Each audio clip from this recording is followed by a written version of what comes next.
إن الله وملائكته يصلون على النبي يا أيها الذين آمنوا صلوا عليه وسلموا تسليما اللهم صل على سيدنا وشفيعنا وحبيبنا ومولانا محمد معدن الجود والكرم وعلى آله وبارك وسلم صلاة وسلام عليك يا رسول الله صلی اللہ تعالی علیہ وسلم. لا الہ الا اللہ محمد الرسول اللہ صلی اللہ تعالی علیہ وسلم.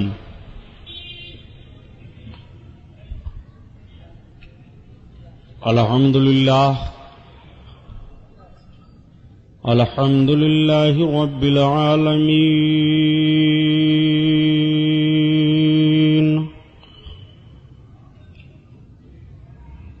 والصلاة والسلام على سيد المرسلين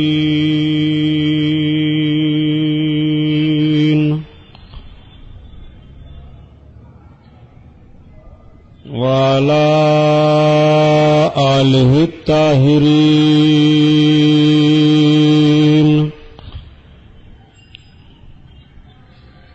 وصحابه المطهرين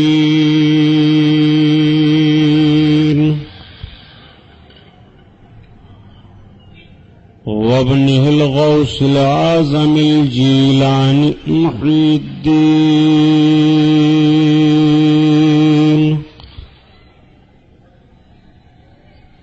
وأهل بيته أجمعين. أما بعد، أعوذ بالله من الشيطان الرجيم. بسم الله الرحمن الرحيم. قال الله تعالى في القرآن العظيم والفرقان الحميد: لقد كان لكم في رسول الله أسوة حسنة. صدق الله البشير القدير وصدق رسوله البشير النذير والحمد لله رب العالمين.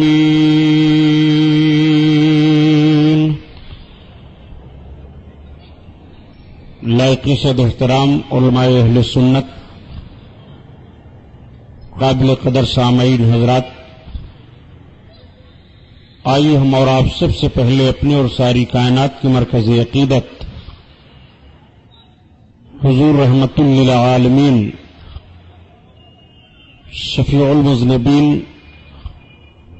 رسول گرامی وقار محبوب پروردگار دونوں عالم کے مالک و مختار حضور محمد الرسول اللہ صلی اللہ تعالی علیہ وسلم کے دربار پر انوار میں درود شریف کا نذرانہ پیش فرمائیں. پڑھیے بلند آواز سے: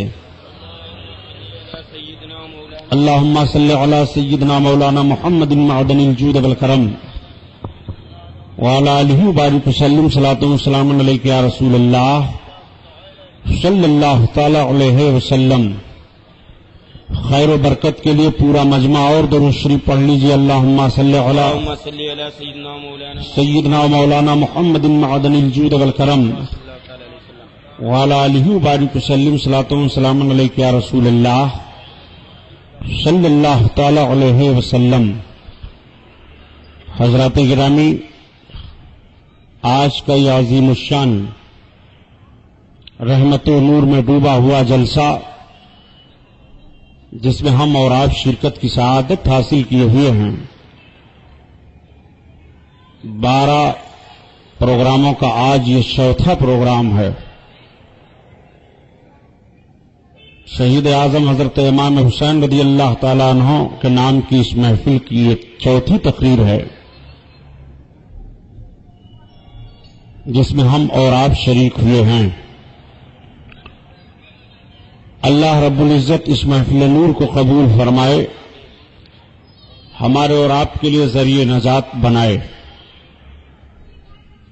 میں نے کل کے بیان میں عظمت قرآن کے تعلق سے کچھ آپ کے سامنے عرض کیا تھا. آج صاحب قرآن حضور رحمت للعالمین صلی اللہ تعالی علیہ وسلم کی مقدس مکی زندگی اور ہجرت کے وہ واقعات، زندگی پاک کے وہ گوشے آپ کے سامنے عرض کروں گا جس سے آپ کا ایمان تازہ ہو۔ اسوہ رسول صلی اللہ تعالی علیہ وسلم کے تعلق سے آپ اپنے ذہن و فکر کو حاضر رکھ کر کے سماعت کریں گے، لیکن حسب معمول نعت پاک رسول صلی اللہ تعالی علیہ وسلم کے کچھ اشعار سماعت فرما لیں۔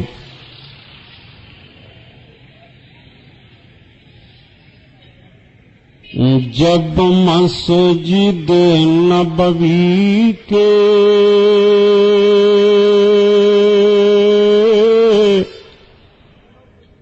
مینار نظر آئے،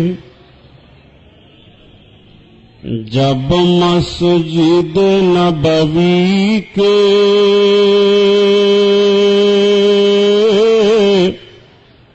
مینار نظر آئے، جب مسجد نبوی کے مینار نظر آئے،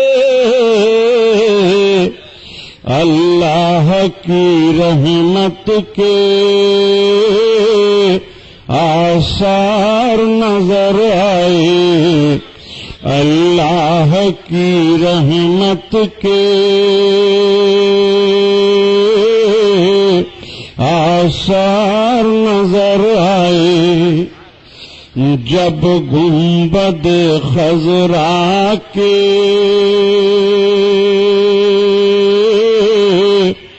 دیوار نظر آئے، یا رسول اللہ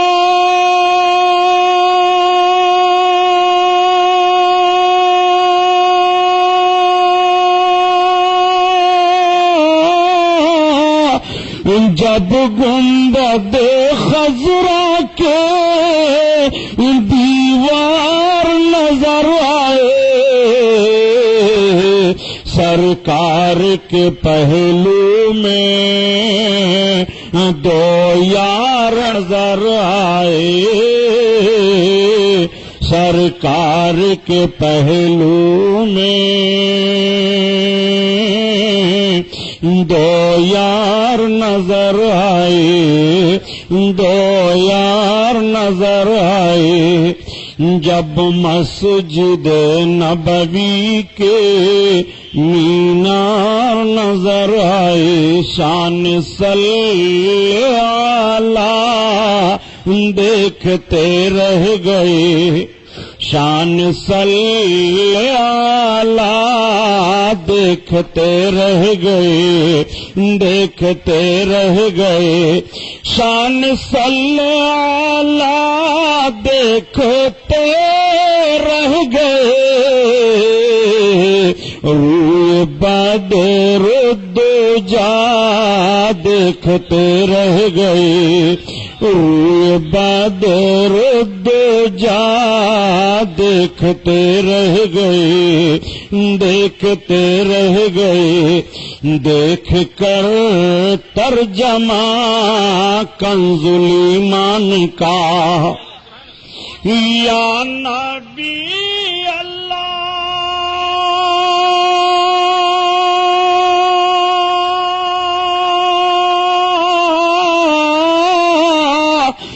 دیکھ کر ترجمہ کنز الایمان کا، ہم کلام رضا دیکھتے رہ گئے، ہم کلام رضا ان کا روح حسین دیکھتے رہ گئے، دیکھتے رہ گئے، نور والی جبیں دیکھتے رہ گئے، دیکھتے رہ گئے، اور جس نے آقا کے تلووں کا بوسہ لیا، جس نے آقا کے تلووں کا بوسہ لیا، جس نے آقا کے تلووں کا بوسہ لیا، ہم وہ پیاری زمین دیکھتے رہ گئے، دیکھتے رہ گئے، ہم وہ پیاری زمین دیکھتے رہ گئے۔ ٹکڑے ٹکڑے ہوا ہے فلک پر قمر، ٹکڑے ٹکڑے ہوا ہے فلک پر قمر، ٹکڑے ٹکڑے ہوا ہے فلک پر قمر، دشمنان نبی دیکھتے رہ گئے، دیکھتے رہ گئے، دشمنان نبی، دشمنان نبی دیکھتے رہ گئے، دیکھتے رہ گئے، ان کا روئے حسین دیکھتے رہ گئے، دیکھ کر حشر میں، دیکھ کر حشر میں عظمت مصطفیٰ، دیکھ کر حشر میں عظمت مصطفیٰ، دشمنان نبی دیکھتے رہ گئے، دشمنان نبی دیکھتے رہ گئے، حشر میں بلال حشر میں دیکھ کر عظمت مصطفیٰ، یا رسول اللہ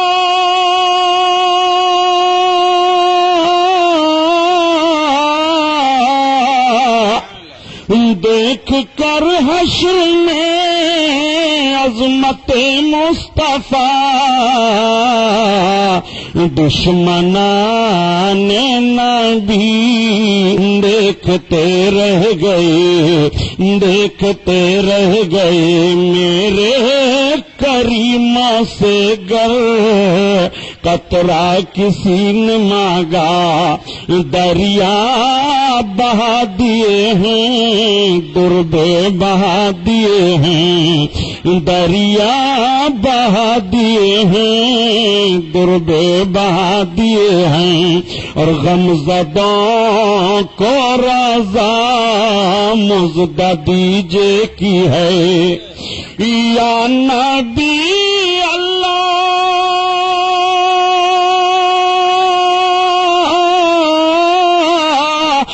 غمزدوں کو رضا مزدہ دیجے کی ہے،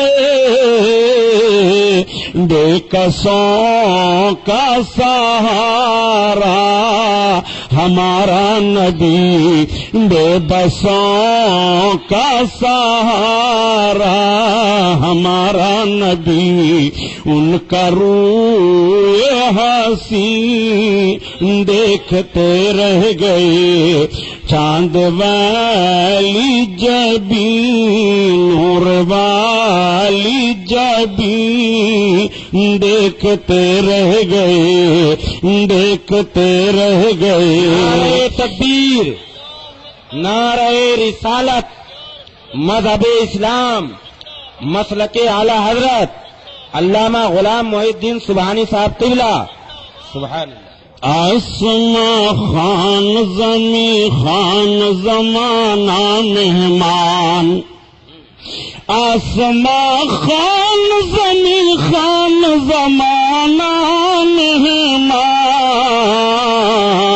اور صاحب خانہ لقب کس کا ہے تیرا تیرا، صاحب خانہ لقب کس کا ہے تیرا تیرا، درود شریف۔ اللہم صلی علی سیدنا مولانا محمد معدن الجود والکرم وعلی آلہ وبارک وسلم صلاۃ و سلام علیک یا رسول اللہ صلی اللہ تعالی علیہ وسلم کی شان سے حسان بولے، فدائے حامل قرآن بولے، غلام موتی ایمان بولے، وہ نقطہ رس دقیقہ دان بولے، ادب کا مطلع تابان بولے، واحسن من کلم ترقت عینی و اجمل من کلم تلد النساء خلقت مبررا من کل عیب کانکا قد خلقت کما تشاء، ہزار بار بشوم دہنز مشک و گلاب ہنوز نام تو گفتن کمال بے ادبیست۔ آج آقا کریم صلی اللہ تعالی علیہ وسلم کی میلاد پاک کا جب ذکر ہو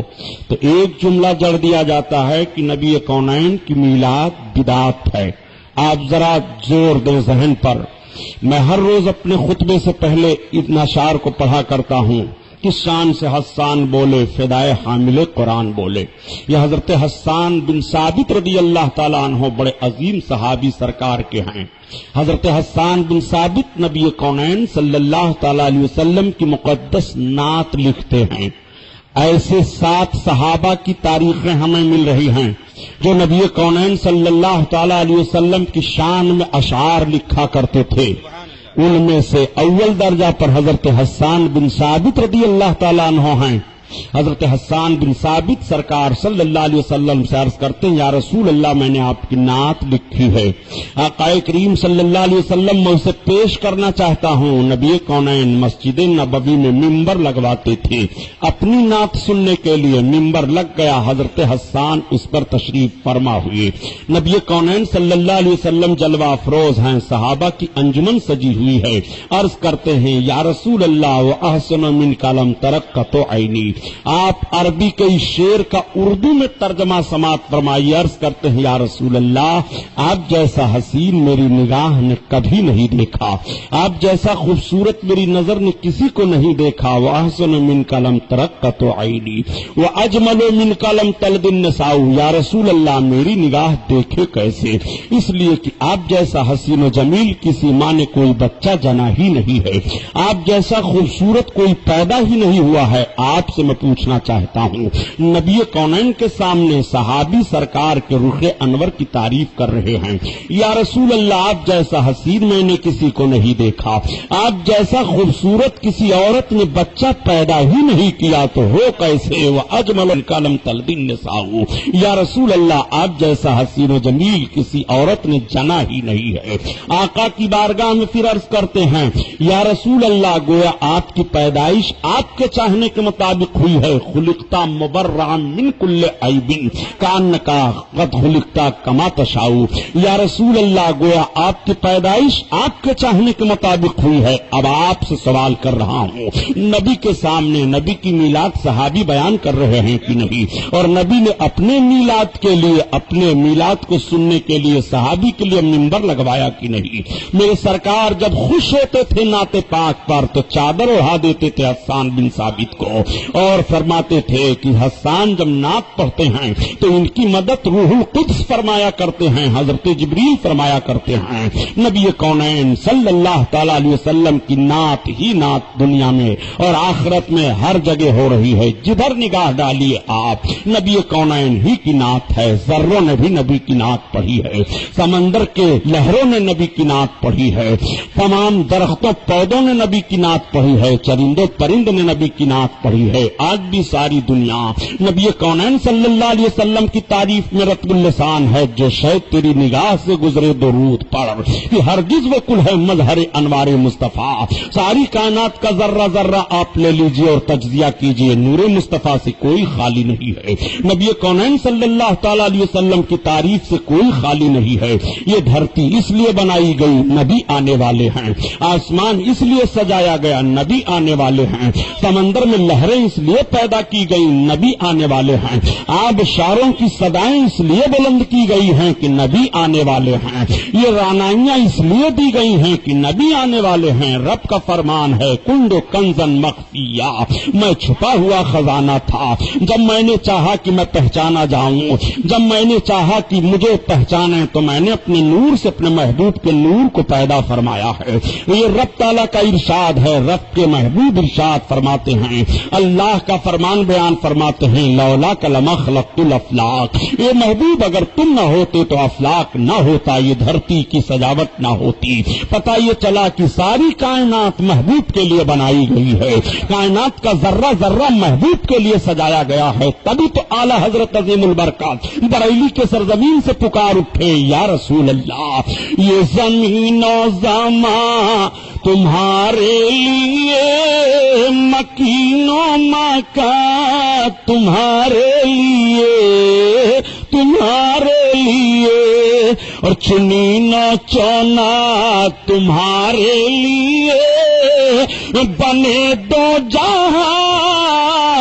تمہارے لیے، تمہارے لیے۔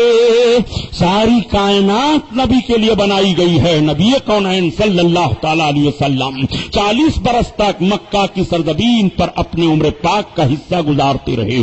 40 سال کے عرصہ میں مکہ والوں نے نبی کی صبح کو بھی دیکھا ہے، مکہ والوں نے نبی کی شام کو بھی دیکھا ہے، مکہ والے نبی کونین کو چلتا ہوا بھی دیکھ رہے ہیں، تجارت کے ماحول میں بھی نبی کو ملاحظہ فرما رہے ہیں۔ مکہ والوں کی جدھر نگاہ پڑتی ہے نبی کونین کے 40 سالہ مقدس زندگی کے تقدس کا خطبہ پڑھا جا رہا ہے۔ محمد کے اندر کوئی عیب نہیں ہے، محمد کے اندر کوئی کمی نہیں ہے، لیکن میرے سرکار صلی اللہ علیہ وسلم نے جب کلمے کا اعلان فرمایا تو وہی مکہ کے لوگ جو تعریفیں کیا کرتے تھے، وہی مکہ کے لوگ جو امین الصادق کہا کرتے تھے، دشمن ہو جاتے ہیں۔ اور ایسی دشمنی بڑھی، ایسی دشمنی بڑھی کہ نبی کونین کے تعلق سے تلواریں میدان میں نکل آتی ہیں۔ نبی کونین کو شعب ابی طالب میں 3 سال تک محصور کیا گیا، ہر چیز کا بائیکاٹ کیا گیا، کلمے کی تحریک رک جائے، لیکن کلمے کی تحریک نہیں رکتی ہے۔ آپ سے میں پوچھنا چاہتا ہوں، کل بھی مذہب اسلام کے تعلق سے مذہب اسلام کے مشن کو روکنے کی پوری طاقتیں لگی ہوئی تھی، اور آج بھی ساری طاقتیں لگی ہوئی ہیں، مگر یہ اسلام ہے کہ بڑھتا چلا جا رہا ہے۔ نبی کونین صلی اللہ تعالی علیہ وسلم نے مکہ کی سرزمین پر اپنے جانثاروں کو صعوبتوں میں گرفتار ہوتا ہوا بھی دیکھا ہے۔ حضرت بلال حبشی جب اسلام لاتے ہیں اور اسلام لانے کے بعد وہ امیہ بن خلف کی غلامی میں رہتے ہیں تو اس نے مارنا شروع کر دیا۔ امیہ بہت بڑا مالدار آدمی تھا، اس کی غلامی میں حضرت بلال ہیں، اس نے مارا، کہا محمد کا کلمہ پڑھتے ہو؟ ہاں۔ ان کا کلمہ چھوڑ دو، نہیں چھوڑوں گا۔ کوڑے برس رہے ہیں اوپر، نہیں چھوڑوں گا۔ گرم گرم پتھر پر بلال کو لٹایا جا رہا ہے، نبی کا کلمہ چھوڑ دو، نہیں چھوڑوں گا۔ آپ کے ذہن و فکر سے میں فیصلہ لینا چاہتا ہوں، بلال نبی کو مرور صاحب سمجھ رہے تھے کہ مختار سمجھ رہے تھے؟ بلال نے کیا یہ سمجھا تھا کہ جس رسول کا میں کلمہ پڑھ رہا ہوں وہ ہمیں ایک ظالم و جابر مالک سے نہیں چھڑا سکتے ہیں، ان کا کلمہ پڑھنے سے کیا فائدہ ہے؟ نہیں، بلکہ بلال حبشی نے کلمہ پڑھ لیا تو ان کی مقدس زبان پر ہردم نعرہ آ رہا ہے، اللہ احد، اللہ احد، اللہ ایک ہے، اللہ ایک ہے، محمد اللہ کے رسول ہیں۔